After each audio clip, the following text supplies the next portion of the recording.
Hi, Glenn Crouter here. Thank you very much for listening to Head for the Hills, all brought to you by our good friends at eWool.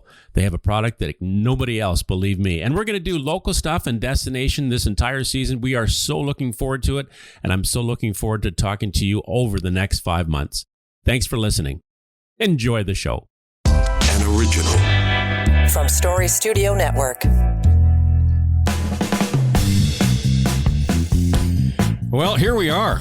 We're heading for the hills again, and it doesn't matter, I think, where you've been. Certainly, when you think about Western Canada, getting all the great snow, etc. Boy, no shortage of winter happening in Eastern Canada over the last couple of weeks. Glenn Crouter here. I know you were in Quebec when they had the 40 centimeters blow through there. My son and daughter-in-law were in the Eastern Townships, and they had a terrific time skiing, but the drive might have been something that they wanted to give up on because it was a little white knuckle, but boy, you couldn't have complained about the conditions.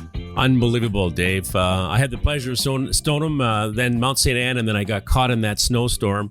It took me an hour and a half to go from St. Anne to Le Massif, which is usually about a half-hour drive, and that was about it. It took me an hour and a half, 40 to 50 centimeters of snow I enjoyed the next day. That's how incredible it was. And believe me, I've been in a lot of snowstorms in Ontario, but there's nothing better or worse, depending on how you want to look at it, than a snowstorm in Quebec, because it blows and it's pretty hard and it's pretty cold. So it was quite an experience. Yeah, well, it was crazy because here in Toronto, we did have some of that weather, and then it just kind of exploded into Quebec. And by the time it landed on my daughter's doorstep, it was like 80 millimeters of rain. So it was just a crazy kind of weekend. But one of the things I need to tell you is that my eWool vest got co-opted for the Quebec visit. So I'm waiting for the review back from my son because I think he made good use of that technology in that cold. Fantastic. I remember because we had a minus 20 day at Stoneham last week, and I had the vest on, I had the socks on, I had the gloves on, I had everything. And again, if they have heated underwear, I'd be wearing those puppies too, because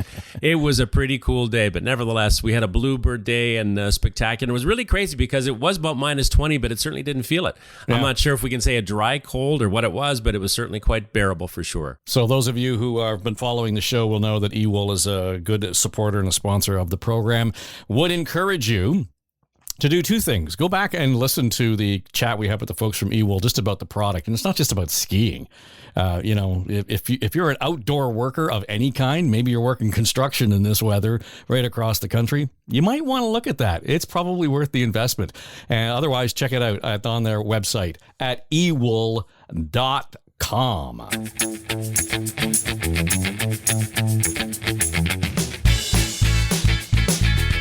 So I'm looking at the calendar. Here we are, as we record this, coming into the back half of January.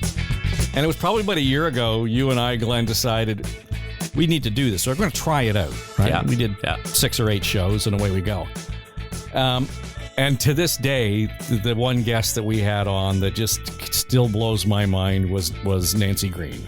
Yeah. And, just what a great story she tells, how excited she is about the sport still. But man, when she started talking about the national program, she's so passionate about the up and coming talent. So I think it's thrilling that we get to a chance to talk to Mark Tilston today, just in terms of where that program is at. Mark, thanks for being here. My pleasure. Thanks for having me. Mark is the men's Alpine head coach, and he's right now speaking to us from the Hahnenkamm in Austria. And first of all, Mark, I got to say thank you very much for your patience for hanging in with us. And also, can I ask you a question? Because I detect a little bit of a Scottish accent there. How the heck does a guy who's come from a country that's known for golf all of a sudden now an expert in skiing? It's a great question. I don't really know the answer to that myself, but I mean... It's also a great accent, by the way. Just want to make this clear. I guess ultimately just, I came from Scotland. I was working with the British team and spent a lot of time out here, and I've been on and off the World Cup circuit, in some sort of coaching capacity for the last 27, 30 years or so. Mark, you have 25 years of experience. I just want to let people know exactly what your little bit of a background. 15 as a coach at the world level. This is your third season, I believe, with the men's Alpine Canada head team. I love your philosophy as well. We'll talk about the Hahnenkamm in a second, which is just an unbelievable race all to itself. But first of all, your philosophy to developing a skier is really amazing. I did a little research on what you've talked about and what you've said in the past about developing the person and then developing the athlete and then onto a skier. Tell us a little bit about that and where that came from. Where it came from, I can't really remember, to be honest with you, Glenn. I've kind of had that around in my philosophy for many years. But ultimately, I ask myself, what do we do this for? And it's about the people, and it's about these, in our case, it's young men, and in different cases, it's young women who have dreams, who have passions, and really we're here to try and help them fulfill their dreams. And, in order to do that, I think you can go very hard and really push on, what they call early specification and really look at the ski racing. Whereas for me, it's about building the team and the individuals who are in the team and contribute to the team. It's the team we've got here, I think, is an incredible group of individuals, and they support each other, and the journey becomes so much more enjoyable when you've got that team. And, ultimately the basis of any sport, I would say, is athleticism. And, in our case, it not only does it help improve performance, but it helps reduce the risk of injury. And again, skiing is, one of the great things about skiing is it's a real sport for life. It's a sport that you want to do for your whole life, and free skiing is a big part of it. All of our athletes, most of the athletes on the circuit are phenomenal free skiers, and it's something that you want them to be able to achieve their goals and performance, but also to love and enjoy their skiing for the rest of their lives, and that not only is good for them, but it's then good for the longevity of the sport, because then they get their family into it, and it's a good time for all, as they say. Yeah, I know Brian Stemmel quite well. Of course, he was on the men's downhill team for years, and he's out of the Aurora area. We play golf as well now, and he's often has his young kids out skiing, so you're absolutely right on that. It's generational. It goes from one generation to the next. How's the team doing so far this season? I think they're doing great, overall. I always say, or I certainly always say, you judge somebody on their effort. And in that regard, there's absolutely no doubt that, the whole team is making an effort, and they're making an incredible effort, and they're moving forwards. The results have been up and down. We've had good days. We've had individual good performances. We've had poorer days in terms of results. But everybody's got the speed. And I think for a lot of guys, it's just a matter of putting together, the run top to bottom without mistakes. And personally, I find it good that we're getting runs that are reasonable with quite significant mistakes, because, the closer that the guys are pushing to the top level, the more they're going to be on the edge, so to speak, and the more they're going to make mistakes. So, for me, it's very positive, moving still in a great direction. And, we've had some good results, but I really do anticipate a lot more to come. And those would be from Jack Crawford, of course, from Georgian Peaks. Tell us a little bit about Jack. He's had some success this year. And I guess if you take a look at the overall, he's probably has a little bit more success than the other guys, as we said here today. Yeah, he's definitely had more success than the other guys. And I think he put himself in a really strong place last year. And Jack's got to the place where he's got real confidence and a real self-belief that he's going out to win ski races. As I say, I think that success bleeds over to the other guys as well. And for them, it's just a matter of them wanting more and believing more in their abilities. And you can see that grow weekly. How do you push a downhill skier, Mark? Because it's your 140 kilometers an hour on that mountain, and you're only on two little boards. How do you push a guy to be that next level? I don't think you do push it. Johnny Kuchera and his staff, they have an incredible attention to detail, and they're looking to help the guys answer questions and looking to help the guys believe that they're as well prepared as they could be. We've got an incredible physio as well who looks after them, and Declan Norris is works really hard on the therapy side, but he's also kind of overseeing the strength and conditioning as well. So, the guys, I think, genuinely come into the start gate believing that they are, as well prepared as anybody. And believe me, they don't need pushing. They push themselves to the absolute maximum. Is there a science to skiing, downhill skiing, competitive skiing? I'll leave you to park your brain at the top, I think.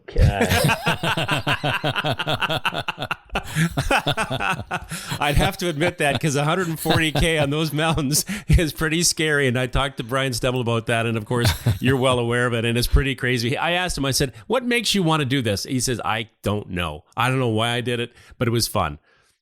Yeah, I think that's it's a very true thing. Like, why does somebody do it? I think it's a really hard answer. I mean, I think for me, why these guys do it, something they, obviously enjoy the speed. I think there's a lot of people out there that enjoy speed. They enjoy adrenaline. There's not 200 horsepower motorbikes that you can walk into a showroom and buy for no reason. I mean, it is a thrill. And there's no question that adrenaline does become an addiction to an extent. But, these guys, I think, they really enjoy the challenge of trying to push themselves to be the best person and the best athlete and the best ski racer that they can be. And, there's many sciences to being a good ski racer. And for me, most of it comes down to what I call the ologies. It's physiology, psychology, and then you get the biomechanics. But ultimately, a lot of it comes down to skiing and feel, and this comes back to the ski racing piece, is the instinct. You can't think your way a downhill track. You need to be able to use a certain amount of preparation and a certain amount of feeling and instinct as well. It's almost like an F1 driver. I mean, you think about how quickly things happen, decisions happen instinctively. There's almost a muscle memory that's built in, knowledge of the course. Absolutely. And we who are watching, I don't think, unless we're actually on those skis, can fully appreciate the level of adrenaline rush or peril that these guys are under. One of my friends is he is the former national triathlon coach, and just by the nature of his sport, there are 3 different disciplines involved. And he and I talk a lot about the importance of elite athletes who pick a lane that, and they excel in one particular discipline, in your case, skiing. Do you encourage your athletes to be sort of off-season athletes in other sports to kind of round that out, or just to kind of get them away from, get their heads out of skiing at some point where you find that's good for them?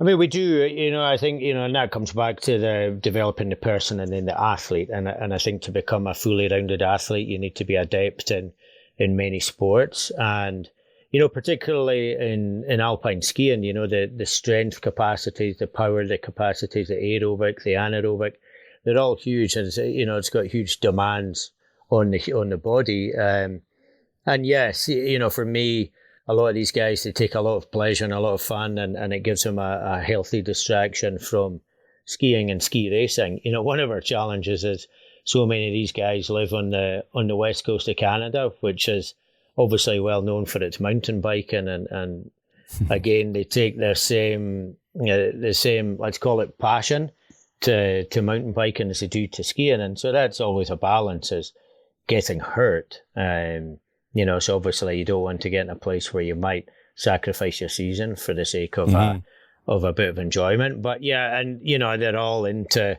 if it's different water sports or biking, like I say, a couple of them are big rock climbers. Jack and Jeff certainly done a lot of rock climbing in their past. But yeah, I mean, we definitely encourage them to do sports. We don't necessarily take them and do it with them, because they don't need, they've got plenty of motivation to do it themselves.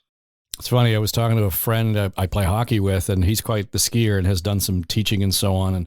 And he was out west working at one of the resorts, and he said, I'm watching this guy come down the slopes, and I thought, God, that looks a lot like Boreas Salming. And of course, it was Boreas Salming.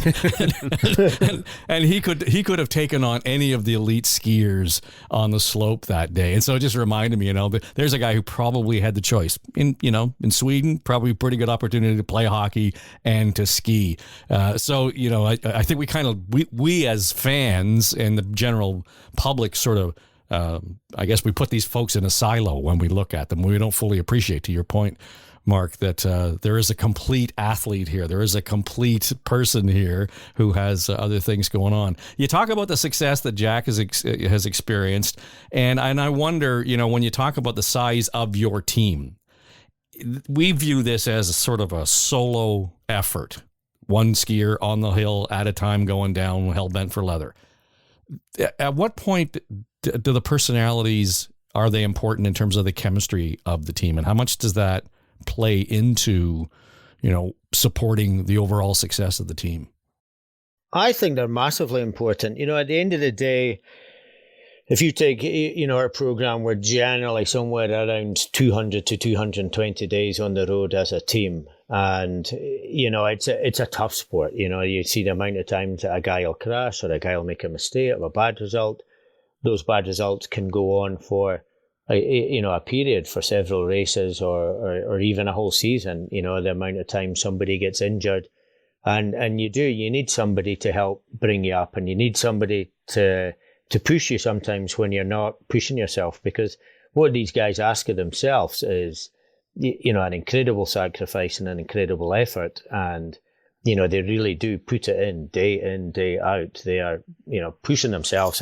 And obviously, at some point, we all get tired and everybody will flag at some point, but you won't get away with that with your peers, because somebody will be charging at that point, and somebody will make sure that the rest of them are charging. So, I think the chemistry between these guys, and again, this comes back to, for me, why it's so important to be a good person and be humble, be kind, all these sorts of things that, can help them integrate well together and support each other. So do you consider that when you're picking a team then, Mark? Well, we don't pick teams per se. The teams, we have selection criteria and athletes meet criteria. However, there is a component to that selection, which is, essentially if somebody's a team player and there are, let's call it your team values, and, people are held to that. I personally believe that, somebody's value set, 90% of the time can be brought into line if they're maybe not on track. And, so it's never been a situation I've been in when when you have somebody come into the team and say, yeah, your values just don't align with us, we're not going to select you. We're speaking with Mark Tilston, Canadian men's Alpine head coach. May speaking to us from Austria. Mark, we'll talk about the fact that it's such a grueling schedule. You've mentioned that already. That must be pretty tough because they talk about basketball, hockey. How do you perform every weekend? And in this case, it could be life or death. And I'm being serious about that. If you make a mistake in downhill skiing, it could be your last mistake. Yeah, I think, there's a lot of components to it. Like I say, Declan Norris, our physio, and Conrad, who's writing the fitness programs, they focus pretty much every afternoon on, preventative exercises so that the guys don't get injured. They focus a lot on recoveries. The guys, like I say, the sacrifice and commitment they make, they're early into their beds, and really there's, life does go on hold for these guys when they're on the road. So, it's very, very grueling. And, the other component to it is, and that's why I say, in an event that lasts for, let's call it the very longest, is 2 minutes, 40 seconds, but generally they're a lot shorter. But, they're very highly aerobically trained, so that they can optimize their recovery on a daily basis. So, you prepare the best that you can, but it is a tough schedule. And you look at, some of the guys out there, there's very few 4-event skiers now. But that's when things get really, really tough. What's the difference between downhill and giant slalom? Because I know Jack Crawford has had some success in both. The difference fundamentally is downhill's much bigger turns, much faster. It's a difference between a motorway or a highway, as you'd call it, and a little back road. It's not the littlest back road because that would be slalom, but yeah, giant slalom, and all of the guys in the team are again, very proficient in, at least in giant slalom, if not also in slalom. I don't know if you remember the World Championships combined in Cortina, and Jack came out and, he was toe-to-toe with some of the best slalom skiers in the world without really doing any training for years, really. But the difference really is speed and the size of the turns. And, Jack is actually a very powerful athlete. So, he can produce quick, powerful turns. He really is. Let's talk about this weekend. You're at the Hahnenkamm. Tell us a little bit about this course. It's famous, world famous, of course. How do you like our chances? I really like our chances. I think it's world famous. It is, it's fairly icy. I think it'll probably ice up a little bit more over the next couple of days. We've got some light snow just now, which should pull some water to the surface, and some cold nights, which should help it to get a little bit more frozen, probably a little bit bumpier. And, I'll be honest, I couldn't tell you why, but our guys perform well in tough, bumpy, icy conditions. You look at what they did in Bormio when it was really icy and really tough, and they bring their A game. And between the group, the guys have got some really good success here, both in World Cup, even in the Europa Cup that they've had here. Both Cam Alexander and Brody Seeger were really strong in that. And like I say, everybody's shown speed this year. Literally everybody in the group has had sections or training runs or races when they've shown that they're capable of being at the very top. So my feelings for this weekend are really good. Great. We really appreciate it. Mark, thank you very much for taking time. I know you've got some team meetings coming up and a real exciting week at the Hahnenkamm in Austria. And just wanted to say thank you very much. Mark Tilston, the Canadian men's Alpine head coach, downhill team this weekend, and everyone competing. It should be really exciting. And again, Mark, thanks for all your time and your insight. Absolutely fascinating, my friend. Thank you. Yeah, good luck. Again. Good luck, Mark. Thanks. Great. Yeah, for sure. So it was a pleasure having you. So, and we should just point out, Glenn, that you will be spending a few weekends in Europe watching some of this stuff firsthand. So we're quite excited about getting your view of the blur that goes by. Yeah, I believe me, it's phenomenal. I was in Wengen about 3 years ago and watched these guys, and they're rock stars. These guys are rock stars. I kid you not. The teams, the people that walk around with them. It's really fascinating to see a different light rather than baseball, football, basketball we have here. To see these kind of rock stars in Europe is fascinating, and they deserve all the accolades and credits, and of course the Canadian team as well. Yeah, no 7-inning stretch in downhill. So. No, true. All right, thanks, Glenn. We'll talk to you next week. Thanks, Dave. Thanks, Mark. Our technical producer and audio editor for Head for the Hills is Mike Trutler. Our production manager is Jamie Nickerson. Our executive producer is Aaron Trafford. And our sonic logo designer is Greg McDonald. I'm Dave Trafford. Thanks for listening. This is SSN.